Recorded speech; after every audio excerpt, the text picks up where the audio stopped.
Cities are defined by their cultures. Those cultures could entail sports or business or certainly arts and entertainment.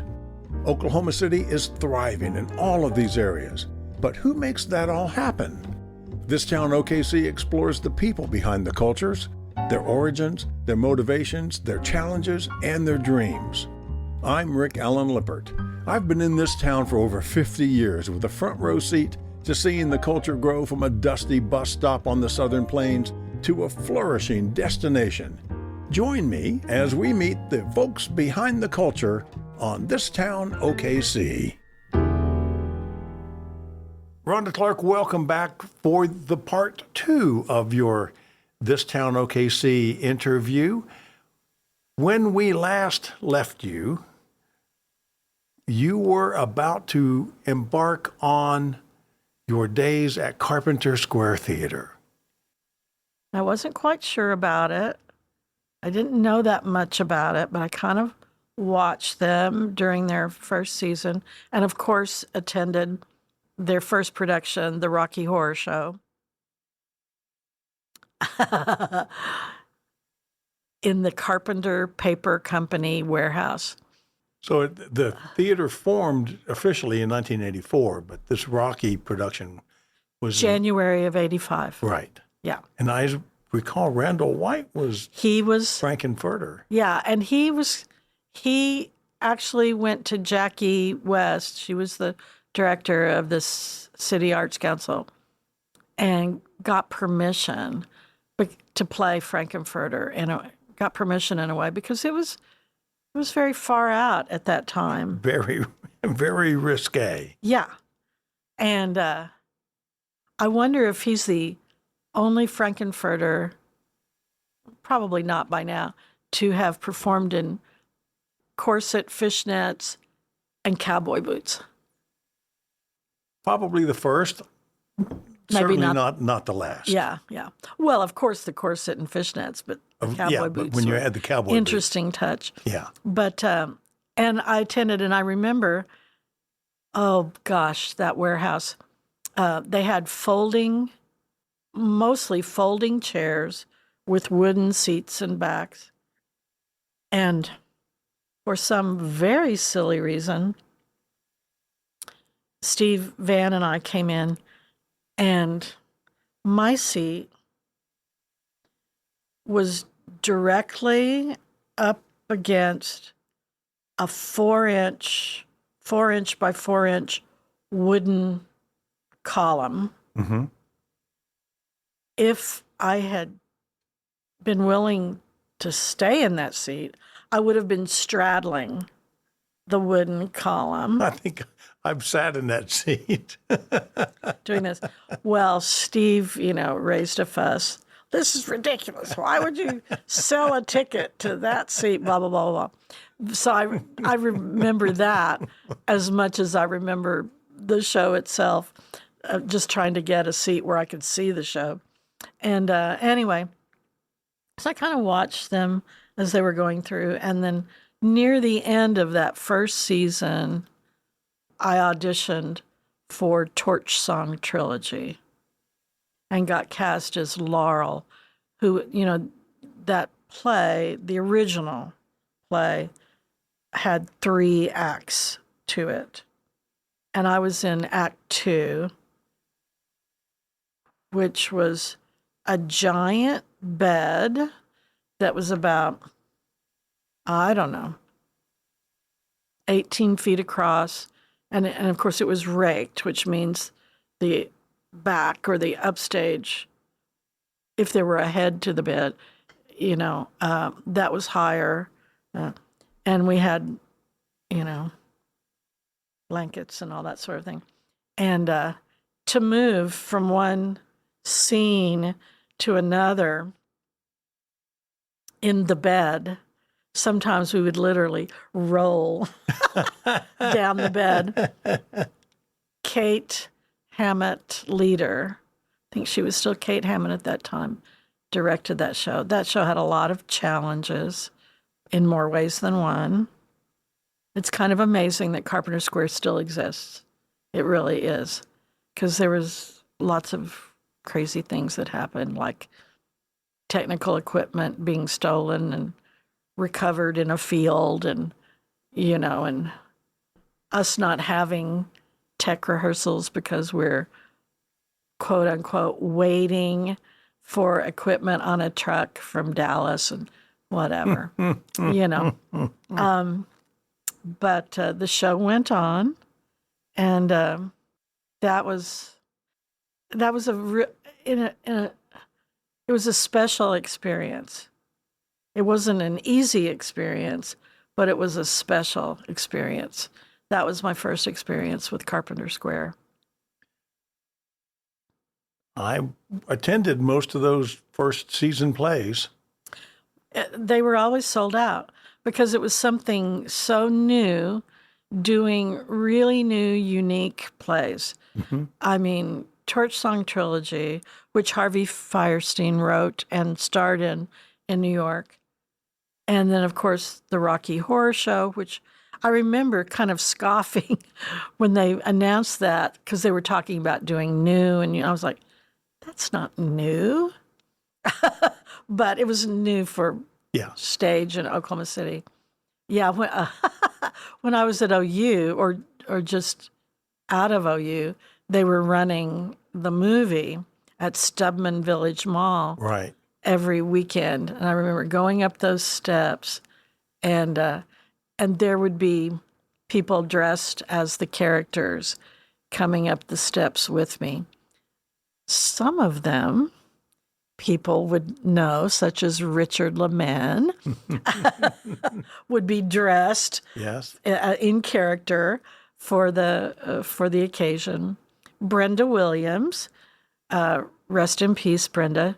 She would also be dressed for the occasion. There would usually be 3 or 4 of them going to the show, and But so that was my first experience with Carpenter, and then that was in '85. Yeah, that was still in '85, and then I directed for the first time in '88. I directed Come Back to the Five and Dime, Jimmy Dean, which was a reprisal. They had performed it one time before with Lynn Adams directing it. So I directed it this time. What a cast. I had a fabulous, fabulous cast. And the young man, I can't remember his name, who played the Jimmy Dean role. The son. Yeah, was fantastic. Yeah. I mean, everyone worked together so well in that show. So that was a great experience performing for the first time. It was also the first time that I started blocking on a set that was basically finished. It still needed some finishing details and still needed some painting, but blocking your show on the set that they're going to be performing on was fantastic. There had to be, I don't know how many acknowledgments we had in the program, but a lot. And one of our big helpers or donors was TG&Y/McCrory's. That was the year, 88, when they were, McCrory's had bought them out, and so they were transitioning with that name. But I got to go to the Shepherd Mall, TG&Y, and fill up shopping carts with product. Wow. About 6 shopping carts. And filled up. I was driving a little station wagon at that time.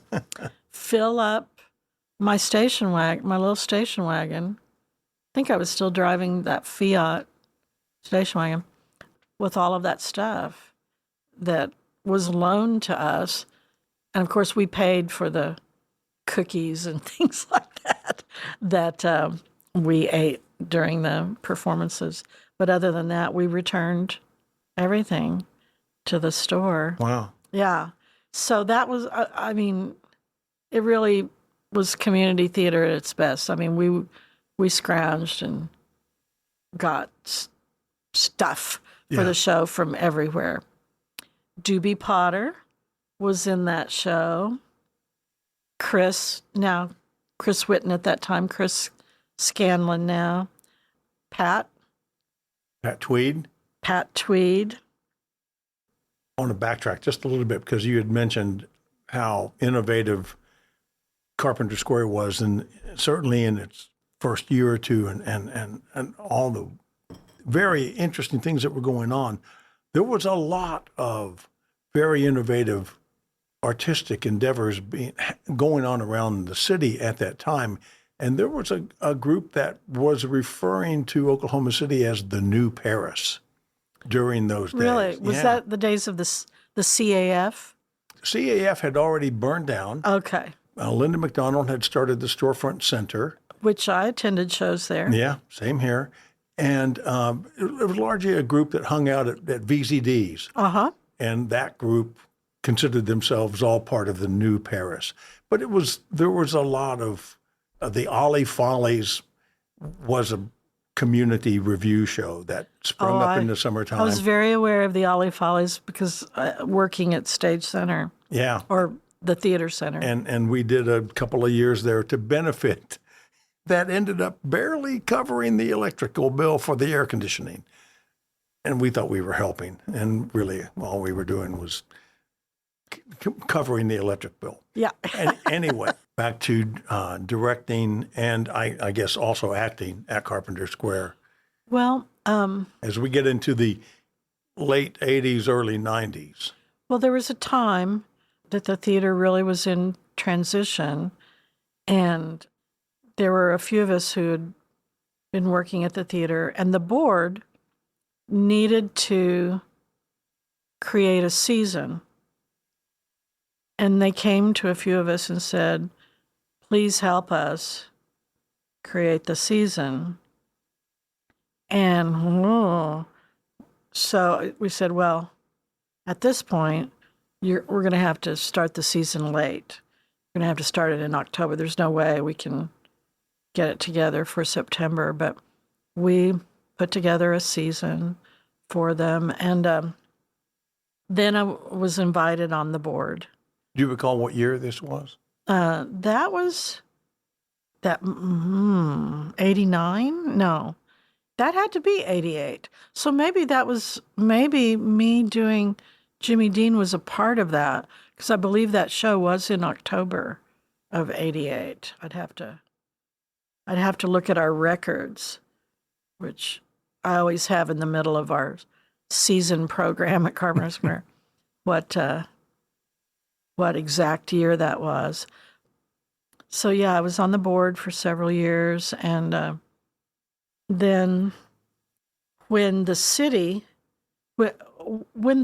passed the bond issue to build a new city-county jail, which is now, we're in that process again, but they've started buying up the land, and where Carpenter Square was, where the paper company was, is part of the north parking lot of the current city-county jail.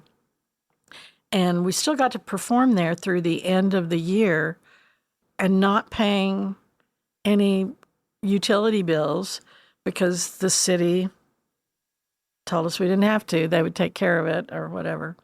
And then in December of 89, we moved out and moved into a department store building at the corner of Main and Hudson. And Jim Osterland, who had designed and built the set of that first show that I directed, designed the new space at Main and Hudson. We had a fantastic lobby. I mean, it was huge. You could host parties and receptions and whatever there. And the building was originally built to be many more stories than it was. So it had these huge 18 to 20 inch concrete columns in it. So those were sightline challenges with the theater. We rehearsed in the basement. We had a rehearsal hall in the basement. There was a scene shop in the basement that was mainly for storage. And the public restrooms were in the basement, as well as an art gallery. That was the first time that Carpenter Square really started hosting art exhibits. That's right. I'd forgotten about Was that in that gallery building. down there. Yeah. And In the lobby, you mentioned the big lobby. There was this fantastic bar that had come from Europe. Jim Osterlund designed and built it. Oh, really? No, the bar the antique bar that you're thinking of was at the paper company. Right. It didn't make the move? Okay. It would have been nice if it had, but he wanted to design and build because he loved woodworking. Yeah. He wanted to design and build. And it was kind of a U shape? spread out V. Okay. Yeah, spread out V shape. And then he created over the staircase to the basement, which at one time people could enter from the outside on Main Street and go directly down to the bargain basement. Well, that had been sealed off for years, but we built what's like a counter on top of the Art Deco railings around that, and people could stand there and have their drinks. Or we had, if you come to Carpenter Square Theatre today, you will see 6 butcher block cafe-style tables that hail all the way back to Carpenter Square Paper Company, or Carpenter Paper Company, the original Carpenter Square Theatre building. They were in the bar there. They moved to Main and Hudson. We had more of them then.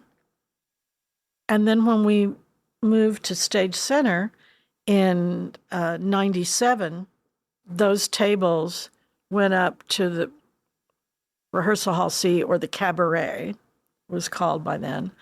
And when we had to hurriedly get out of Stage Center, we managed to get 5 or 6 of those tables out.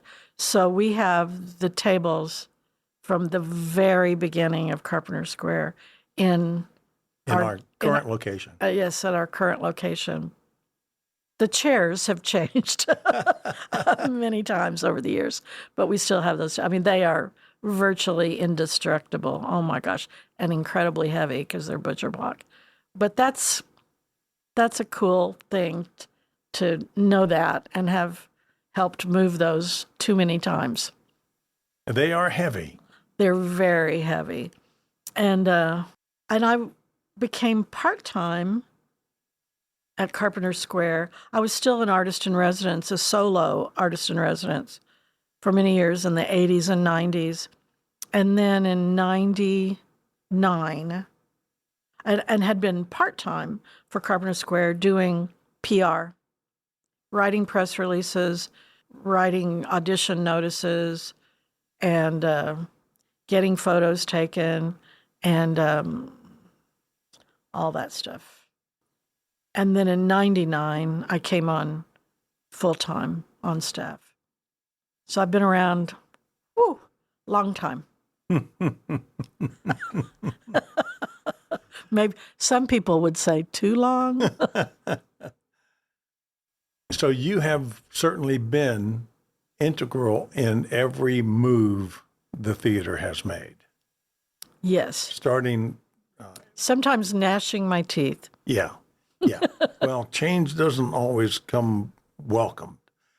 And the change that was the most controversial for me was moving from Main and Hudson to Stage Center. To become the resident theater company there. Yeah, because there were a few people on the board who were concerned that we would just be kind of consumed or become unknown inside this weird building, which I love that building. I mean, like I said, the first time I performed there was in 1975. And having been the house manager and worked there for years and years and years, I knew every corner of that building. Yeah, there were corners. There were some corners. But even loving that building and having worked there so long, I was concerned about us moving in there. But it had become more and more difficult at Main and Hudson. It had become more difficult with our landlord. And some of the upgrades that he wanted us to do, which we did. We put a new roof on his building, which wasn't just the theater. It was 2 more storefronts. So it was about a good third of that block we roofed. How many years was Carpenter Square Theatre at Stage Center? 11? From 97 to 2010. Okay, so 13. Mm-hmm. When the place flooded. Correct. When most of downtown flooded. Sure. Yeah. Huge downpour that weekend. 16 inches in just a few hours. Yeah. The big flood comes. Stage Center has to close down. You quickly move out what you can. We had to get out of there very, very quickly. Taking the cafe tables. Well, that came a little bit later when they let us, OG&E, had bought the land, and getting certain things out that were heavier and took more time, and upstairs, not in the basement where it had flooded. They let us back in, and that's where we got the somewhat uncomfortable, but the red chairs out of the Arena Theater. Oh, yeah. That were at Main and Chartel later in 2011. And the cafe tables and the reach-in refrigerator that we no longer use. We got that out of the cabaret. Several things like that came a little bit later. And OG&E hired people to load those on trucks for us and whatever. But at that time, we had to get out very, very quickly. And this was in June 10th, 2010. And I'm actually quickly getting ready to go to Canada. Oh, God, that was a wild summer. And we were ready for tech rehearsals for Reefer Madness. Really? We moved the show. We moved in there basically for tech rehearsals. They were ready for tech rehearsals. So they had to restage. The show had been choreographed, because it's a musical, and staged for In the Round. Right. And they had to instantaneously reblock and re-choreograph for Proscenium. It was a tough summer, really tough summer. And while all that's going on, and I'm also teaching at Artworks and Arts Day Camp from 9 to 4 every day, I'm searching for where will we perform our next season, which is supposed to open in September. We were doing press and all kinds of things. And anyway, I got a call one day from a man who owned the Bricktown Hotel and Convention Center. Which I'm fond of saying was neither in Bricktown nor really a convention center. Yeah. And but he offered the space. Yes. Well, in the beginning it was fantastic, and it was a good place to land, but that was really a hellacious year there, because whenever my phone would ring and I would see Bricktown Hotel and Convention Center pop up on the phone, I thought, oh gosh, what issue is it going to be this one? Because there were several times that we would have a set installed and our dressing room installed in the meeting room next door, and we would literally have to move everything out of the hotel. They did give us a somewhat adequate closet that we could shove all of our rented sound and lighting equipment in. And then we would have to reinstall, Yeah. And we would have to call patrons and say, the shows this weekend are canceled because they rented the rooms out to somewhere else. But our first show in there was in their big banquet hall. I mean, the biggest space they had in the hotel. And that was a Ken Ludwig, Leading Ladies. And it was challenging. I mean, we had to not just create a set, but we had to create a stage. And we used scaffolding, borrowed scaffolding to hang, mainly borrowed, but we had some of our own lighting instruments. It was, sometimes I look back and I don't know, I just don't know how I maintained, and coordinating, getting rented equipment delivered and returned so we didn't pay extra, and making sure directors were, it was just a big hassle. It was a huge challenge. It was a huge challenge. And then, of course, we had those patrons that were just appalled about having to drive to that part of the city. Yeah. To see a show. And we would reassure them that there was a off-duty Oklahoma City police officer that they hired, off-duty police officers 24/7 out there. Wow. We never had an incident in the parking lot or inside the hotel. It was actually very safe, but people didn't want to believe, some people, right, especially older patrons, did not want to believe that. And it was easy in, easy out. I mean, it's like parking in a hotel parking lot and walking in the front door, the automatic front door, and walking to a banquet room, Yeah, that was a challenging year. And that whole year, Doobie Potter and I were looking around for a space for us to move to. We landed at the corner of Main and Chartel. So you and Doobie Potter looked for a long time. The whole season you were at the Showtel, you looked for a place. Off and on, when we had time, when she was in town, when I wasn't going crazy at the Showtel, we would go and look. So funny driving around. It's like, oh, I've been in that building. Oh, I've been in that building. That wouldn't work, and that wouldn't work. But when we walked into Main and Chartel, we could see potential. Now, I must say, Lana Henson and Carl Sempner came down one afternoon. They could not see potential. They thought we were nuts. But we could see potential and thought it was workable, thought it was doable. We signed a lease, and about 3 weeks later, opened the season with the production of Superior Donuts. And we had been rehearsing in the Fred Jones Manufacturing Building. And you had a temporary office there, as I recall. We did. We did, as well as Shakespeare in the Park, Oklahoma Shakespeare now. We both officed there on the ground floor. We officed there, and we were able to rehearse there.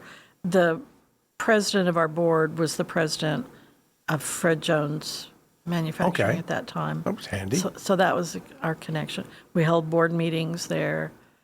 Anyway, we got the show going. Again, it was a family affair. Doobie was a Chicago cop in the show. Al Bostic was her partner, beat cop. Terry Veal was part of the Russian mob from next door. Actually, he was the owner of an electronics store next door, which was harassed by the Russian mob. Paul Tomlin, who's no longer with us, he was a Russian mobster. Sean Hicks was the owner of the donut shop. And rather renowned artist, Skip Hill, he was not so well known then, but Skip Hill was the young, or not so young, black man who gets a job at the donut shop. And this is the Tracy Letts play. Yes. This is Superior Donuts by Tracy Letts, which later became a TV series And that's what we opened with. And I must say, on opening night, we had not had a full tech rehearsal. And I asked the cast to get there early so we could at least do a cue to cue. Because there's several scenes in this show. It's not just lights up for an act and lights down. There were several scenes in each act. And I could hear the crowd in the lobby getting louder and louder as we're trying to get through a cue to cue. And finally, I say to the cast, that's it. We've got to open the house. Let's just we're going to cross our fingers. We're going to get through this. I love you all. Let's support each other. We're going to do this. And Tommy Gregg, who hasn't lived here for years and years, he was stapling up black masking curtains, house left, stage right, until we opened those lobby doors. Wow. It went well. It went as well as it possibly could. But I mean, there's a lot of experience on that stage. I mean, I had Laurel Van Horn Jaworski playing a homeless lady, which was close to a walk-on role. I mean, she did have lines, but so I had a lot of experience on that stage, whether the role was large or small. Thank God for them. I don't know if I was there opening night. I just really don't recall. But I did see that production, and I really enjoyed that production. Well, thanks. I mean, it was quite a challenge. And of course, when we first opened, we're talking 3 weeks, we did not have public restrooms in that space.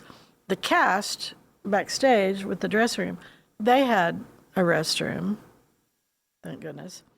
But next door was to the west was an empty storefront that had 2 restrooms. And one whole restrooms. Yes, 2 toilets in 2 separate rooms, yeah. And again, as I mentioned before at the Shotel where people were, oh my gosh, we have to drive over there. They would say, what? We have to go next door to the restroom? Well, it's about the same distance as you would walk around our current location. But it was the fact that they actually had to go out the front door and go in another door. And I have to say, I was very aware of the weather. I always am. But I think that entire season, we had 3 performances where it was raining. I know I was at one of them. And I remember walking next door in the rain. And we kept, on those days, we kept some umbrellas by the box office near the front door in case someone needed that. But eventually we got restrooms installed. Not pretty restrooms, but they were new and they were clean. The construction left something to be desired, but we got them installed. And we had a scene shop and, art gallery, so to speak. Yes, the lobby. We had as much wall space as we have here at our current location. It was just in an L shape rather than what we have today. That's when we first bought our hanging system. Was at Main and Chartel. Now, the first season, or part of the first season, we were just going right into the walls that we had built. And that got old.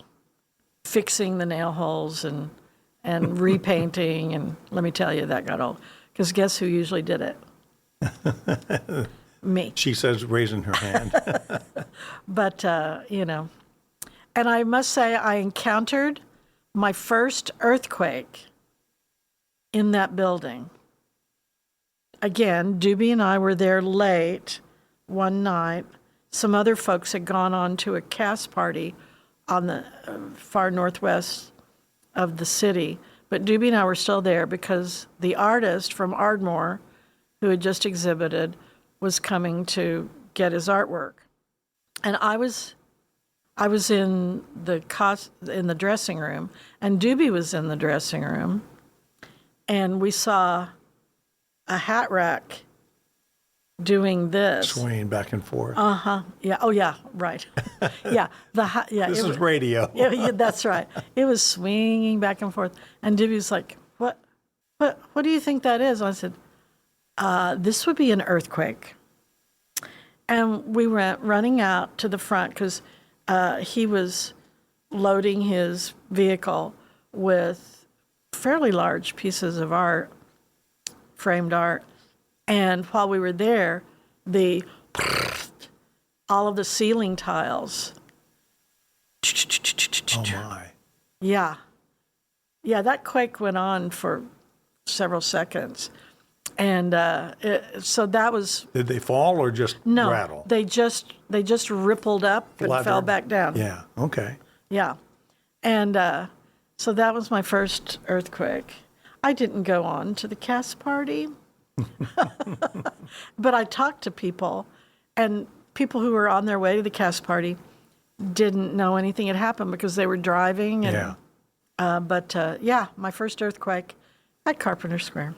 So we were happy to have that space, but it definitely had limitations. It had limitations in the size of audience you could have, and it really had limitations for the sets. Right. And there were lots of shows that when we were in play selection committee discussing things, it's like, well, we cannot do the show justice with our current stage. So we had a lot of shows that were one room or one location, or maybe one room with a small entryway beside it or whatever. Yeah, a lot of those kinds of shows. And sometimes, and we would play in the aisles some, and that would turn into another location. There were 2 or 3 shows that I directed where we used the aisles or in front of the stage, that sort of thing. We had a low rent comparatively, and downtown was flourishing. The west side of downtown was flourishing. Apartment buildings were going up around us, and landlord wanted, I won't say needed, but wanted more money. And so we started looking again. It took us a while, took us a couple years to find a space. Yeah, it did. We looked at a lot of places. Yeah, by that time you were involved, and we looked at a lot of spaces. I'm glad we didn't settle, because there were times you'd walk in and go, oh, I can see some potential, and then you'd think about it. No, this just won't work. Every place we looked at needed a lot of work, and the owners / landlords wanted a 1, maybe 2-year lease. Right, and I think one place was offering a 3-year lease reluctantly, and every place needed as much work as what we ended up putting in here. Yeah, and if we were going to make that commitment, we had to have more than a 2 or 3-year lease. And there would be an issue. I will say, we found a couple of places where the parking was better than the building. Yes. Oh, yeah. A place on Penn, Pennsylvania, and a place up on Western. The parking was great. Well, and even the Gold Dome. We looked at the Gold Dome. Oh, we surely did. And would have been a great location, great parking, horrible building to do theater in. Yeah, the acoustics were horrendous. And, I need to start wrapping this up. Sure. But I want to get from you your thoughts on favorite shows that you've directed, favorite shows that you've been in. The last show that you performed in here in the new location was in the new location, and it was Fireflies. Wonderful production. You were great in it. I enjoyed that very, very much. It had Lily Bassett and Rob May. Yes. And C.W. Bardsher was our sheriff. Yes. He was, well, actually deputy. But That was a great experience. so some other favorite performances first and then directing. Well, very, very challenging was Lips Together, Teeth Apart. That was a 4-person show. Ron Martin directed that. We had to find a way to create at least the feeling of a pool at this Fire Island beach house. Terrence McNally play, very challenging. Enjoyed that. Now, one show that was crazy because it was so large, Lynn Adams directed it, was Our Country's Good. We were, half the cast were British soldiers and officers, and half the cast were part of the first penal colony in Australia, where Great Britain was sending all the bad guys. You know, the people who had been convicted for stealing a loaf of bread. 7 years for stealing a loaf of bread. Right. This is in the 1700s. Anyway, I was a convict, a prisoner there. And again, I've had so many amazing experiences with Doobie Potter. She was in that production. A lot of people that are still friends were in that production. I'm trying to think of, I haven't acted that much over the years. I will say a real highlight, our current set builder directed Bakersfield Mist. Yeah. And Terry Veal, it was a 2-person show. Terry Veal and I performed in that. I was some people considered my character crazy, a woman who believed I had a real Jackson Pollock. And I'm sitting here looking across the rehearsal hall. We have saved that painting that Ben Hall created that looks like a Pollock.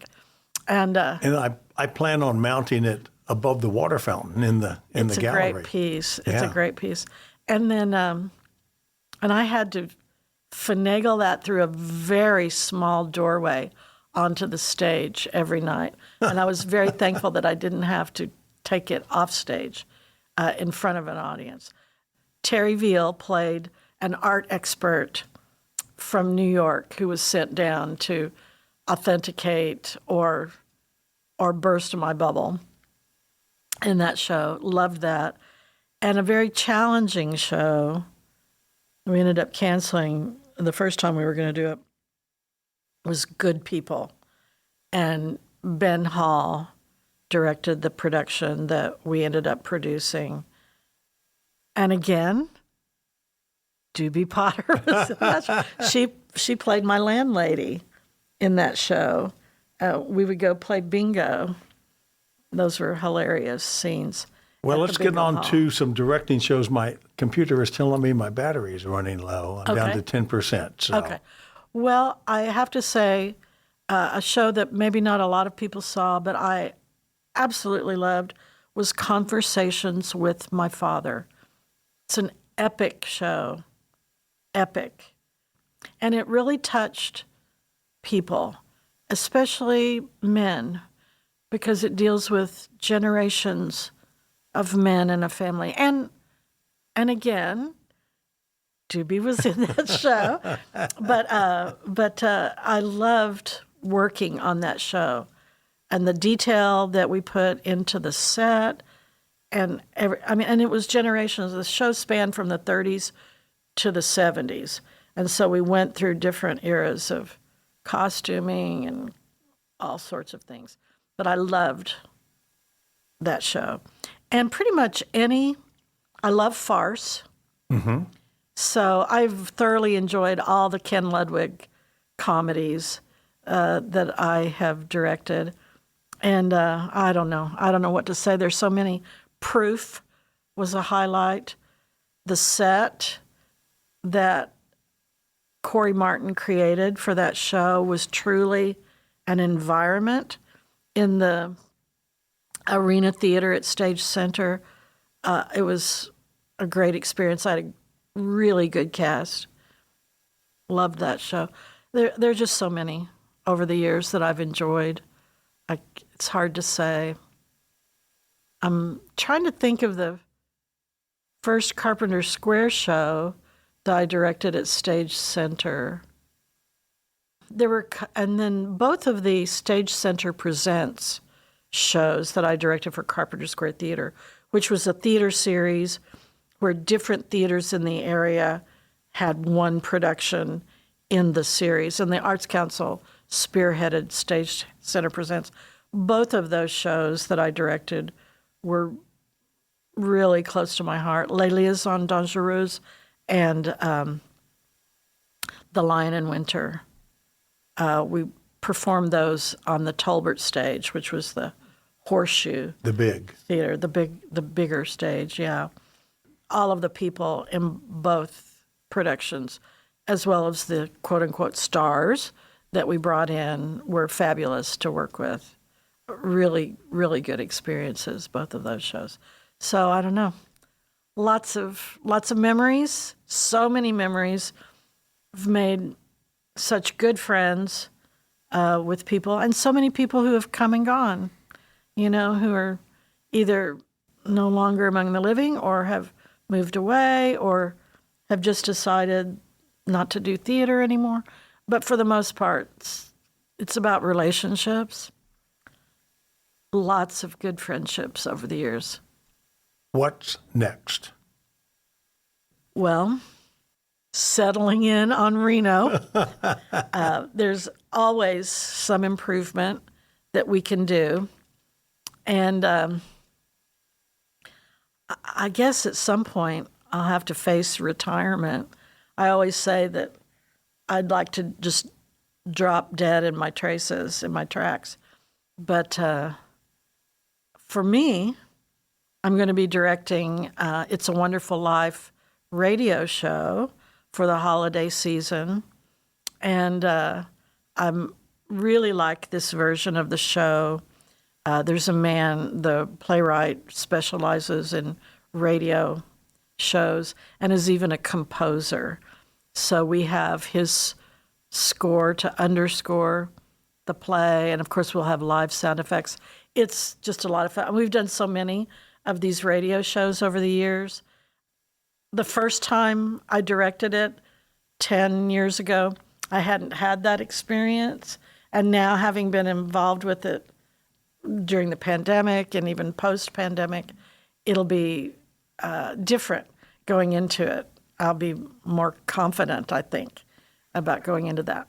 And just to quickly insert, you mentioned the radio shows that we had done. During COVID, we did a dozen radio show reenactments at RK1 Studios with Randy Kemp, actors in period costume, retro-looking mics, and you directed all of those, and they were so much fun. So fun, and always a good group of actors. And one of the things that was easy to sell is that you need to be really familiar with the material, but you will have a script in your hand, a script that you'll drop on the carpet like in the old radio days, but you'll have that. You don't have to worry about the memorizing. And a couple of rehearsals and a couple of performances, and you're done. Yes. Yeah, I think we would have 3 rehearsals. 2, didn't we have 2? Plus a real tech rehearsal. I think we had, We'd have a read-through, and then we would have get on our feet, and then we would do it with tech, where they would figure out sound levels, and then we would do it for 2 nights. It was great. Yeah. It was great, but it was live. It was live, and Randy and his son were wonderful partners for that, Randy Kemp. And I hope we someday can do that from down here. That would be nice. At our current location. Well, we're always looking, we're looking to expand. And we'll need the money for that if anyone's got some to share. Rhonda Clark, thank you so much for the 2-parter, This Town OKC, the first and hopefully only 2-parter. Well, I am long-winded. But you have a lot to say. So thank you again. This has been a real joy. This Town OKC, sponsored by Carpenter Square Theatre, edited by Fred O. Bishop. I'm Rick Allen Lippert. This has been a Lippert Media production.